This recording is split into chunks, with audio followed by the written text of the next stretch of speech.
Mehta high school Malpur આજરોજ સરસ્વતી સાધના યોજના અંતર્ગત શાળાના વિદ્યાર્થીની બહેનોને સાયકલનું વિતરણ કરવામાં આવેલ છે।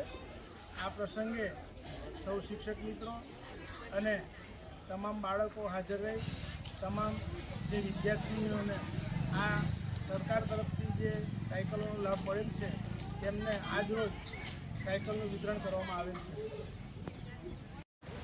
નમસ્કાર। અત્રે માલપુર તાલુકા કેળવણી મંડળ સંચાલિત શ્રી બીજી મહેતા હાઈસ્કૂલના આચાર્ય શ્રી એસવી ગોર છું। આજે તારીખ 13/9/2025ના શનિવારના રોજ સવારે 9 કલાકે અમારી શાળામાંથી આપણા યશસ્વી વડાપ્રધાન માનનીય શ્રી નરેન્દ્રભાઈ મોદીના જન્મદિવસ નિમિત્તે નમો કે નામ રક્તદાન કાર્યક્રમનું જે આયોજન કરવામાં આવેલું છે તે માટે જનજાગૃતિ હેતુ અમારી શાળાના વિદ્યાર્થીઓ દ્વારા મહારેલીનું આયોજન કરવામાં આવ્યું છે। આ રેલી એ ગામની અંદર નીકળી અને જનજાગૃતિ માટે લોકોને રક્તદાન કરવા માટે વધુને વધુ રક્તદાન કરે તેવી પ્રેરણા આપવા માટે આ રેલીનું આયોજન કરવામાં આવેલું છે।